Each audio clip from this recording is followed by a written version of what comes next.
जिसने आतंकवाद को करारा जवाब दिया।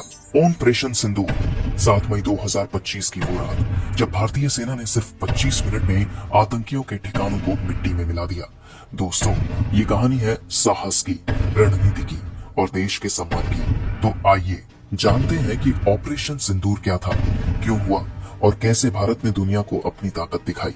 चलिए शुरू करते हैं। दोस्तों, कहानी शुरू होती है 22 अप्रैल 2025 से जम्मू और कश्मीर का पहलगाम, जहां लोग सुकून की तलाश में जाते हैं। लेकिन उस दिन आतंकियों ने इस स्वर्ग को नरक बना दिया। जैश ए मोहम्मद, लश्कर ए तैयबा और हिजबुल मुजाहिदीन ने मिलकर एक क्रूर हमला किया। 26 लोग मारे गए, 25 भारतीय और एक नेपाली।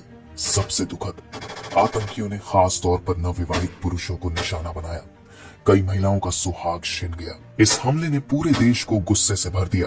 भारत ने पाकिस्तान से कहा, आतंकी कैंपों पर कार्रवाई करो, लेकिन पाकिस्तान ने हर बार इनकार किया। दोस्तों, जब दुश्मन नहीं सुनता तो भारत जवाब देता है, और यहीं से शुरू हुआ ऑपरेशन सिंदूर, जिसका नाम पीएम मोदी ने उन विधवाओं के सम्मान में रखा जिनके पति इस हमले में शहीद हुए। 7 मई 2025 सुबह 1:05 भारतीय सेना, वायुसेना और नौसेना ने मिलकर ऑपरेशन सिंदूर को अंजाम दिया। सिर्फ 25 मिनट में भारत ने पाकिस्तान और पोके में 9 आतंकी ठिकानों को तबाह कर दिया। दोस्तों, ये कोई आम हमला नहीं था। हर टारगेट को रॉ, एनटीआरओ और मिलिट्री इंटेलिजेंस की पुख्ता जानकारी के आधार पर चुना गया। भारत ने हैमर और स्कैल्प क्रूज मिसाइल्स के साथ साथ कामिकाज ड्रोन्स का इस्तेमाल किया। ये हथियार इतने सटीक थे कि सिर्फ आतंकी ठिकानों को नष्ट किया, बिना सिविलियंस को नुकसान पहुंचाए। राफेल, सुखोई और मिराज जेट्स ने हवा से हमले किए। इंडियन आर्मी ने एलओसी पर मोर्चा संभाला और नेवी ने अरब सागर में पनडुब्बियां तैनात की, ताकि कोई जवाबी हमला हो तो तुरंत जवाब दिया जाए। और नतीजा, 70 से ज्यादा आतंकवादी ढेर, 60 से अधिक घायल और जैश ए मोहम्मद के सरगना मसूद अजहर के 10 नजदीकी रिश्तेदार हमेशा के लिए खत्म। लेकिन भारत ने दुनिया को ये भी साफ कर दिया, हमारा निशाना सिर्फ आतंक था। कोई आम नागरिक या पाकिस्तानी सेना हमारा लक्ष्य नहीं थी। न किसी आर्मी कैंप पर हमला हुआ, न ही एक भी बेगुनाह को नुकसान। ये था भारत का असली चेहरा, जहां ताकत भी है और संयम भी, जहां बदला भी लिया जाता है, लेकिन इंसानियत की सीमा लांघे बिना।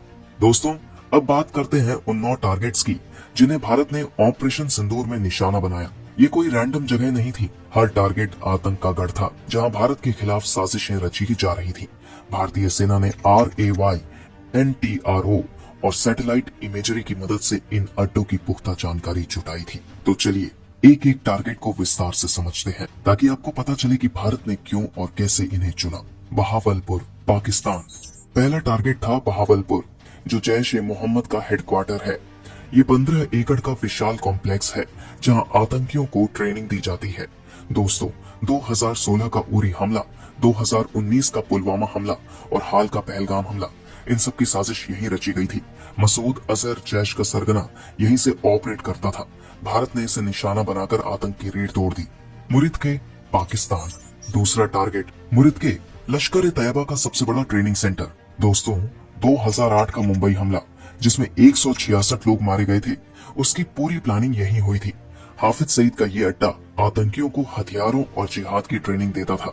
भारत ने इसे उड़ाकर 26 नवंबर के शहीदों को न्याय दिलाने की दिशा में कदम उठाया। चक अमरू, पाकिस्तान।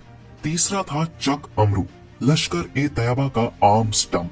यहाँ से पंजाब और जम्मू में ड्रोन के जरिए हथियार भेजे जाते थे। भारत ने इसे तबाह कर हथियारों की तस्करी को रोक दिया। सियालकोट, पाकिस्तान। चौथा टारगेट तेरा कलान, सियालकोट। यहाँ आईडी और स्नाइपर ट्रेनिंग की एडवांस्ड फैसिलिटी थी। ये भारत में बम धमाकों और स्नाइपर हमलों के लिए आतंकियों को तैयार करता था। भारत ने इसे उड़ाकर आतंकी इस फैक्ट्री को बंद कर दिया। भीमबेर, POK। पांचवा था भीमबेर, हिजबुल मुजाहिदीन का भर्ती और ट्रेनिंग सेंटर। यहाँ युवाओं को भड़काकर आतंकवाद में धकेला जाता था। भारत ने इसे नष्ट कर आतंकियों की नई भर्ती पर रोक लगाई।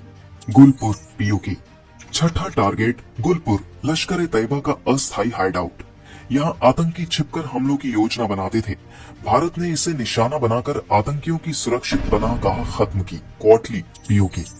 सातवां टारगेट कोटली, जैश ए मोहम्मद का लॉजिस्टिक्स एंड ट्रेनिंग हब। यहाँ आत्मघाती हमलावरों को तैयार किया जाता था। ये साउथ कश्मीर में आतंकी ऑपरेशंस को सपोर्ट करता था। भारत ने इसे निशाना बनाकर आतंक की सप्लाई चेन को तोड़ा। बाग पीओके।